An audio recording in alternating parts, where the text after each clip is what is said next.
Bonjour mes enfants, bonjour tout le monde. J'espère que vous allez bien en bonne santé. Pour la classe de sciences, prenez votre manuel. La page 134. Voilà, la page 134. Les 12 géants, épisode 7. D'accord? C'est la discipline de la lecture. Regardez aujourd'hui, mes enfants, nous lisons le 7e chapitre de cette histoire, d'accord, de Slovaquie. Savez-vous bien que c'est Manuel qui nous a raconté cette histoire?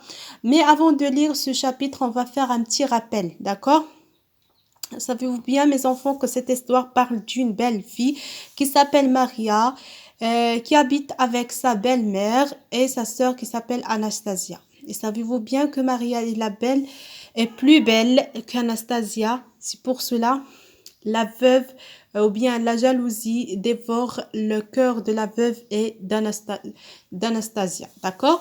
La fille, c'est-à-dire Anastasia et la veuve décidèrent d'en finir avec elle, c'est-à-dire faire disparaître ou bien faire mourir. C'est pour cela les deux exigent à Maria de leur ramener des violettes pendant la saison d'hiver où il y a seulement la neige, le bourrasque et le froid vif. Après les violettes, les fraises. Et dans ce chapitre, les deux demandent, ou bien Anastasia demande à sa sœur de ramener des pommes. De la ramener des pommes, d'accord? Et mes enfants aussi, que savez-vous bien que les 12 géants ou bien les 12 mois aident Marie à trouver les violettes et les fraises. Quand le vieux mois de l'année, janvier, tend son bâton à mars, il a demandé que le printemps surgisse et aussi à juin pour avoir des fraises.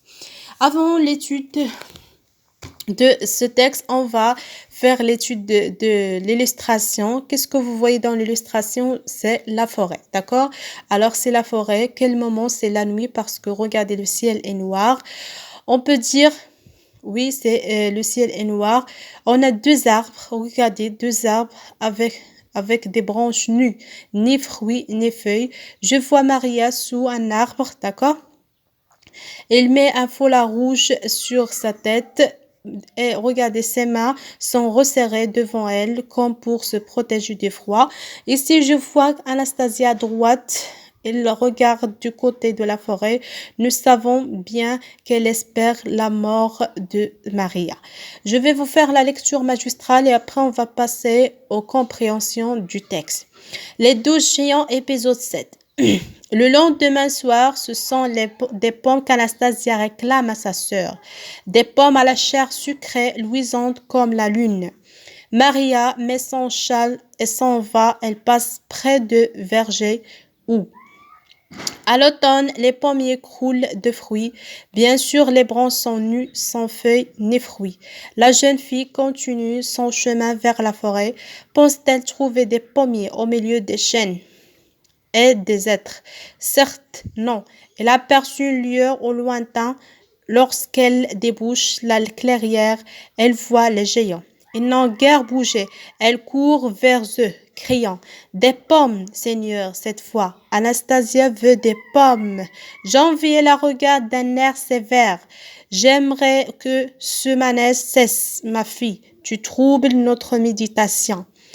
Elle lance son bâton à son voisin. Octobre, mon frère, fais ce qu'il faut, mais ce sera la dernière fois. C'est ça la lecture magistrale de ce texte.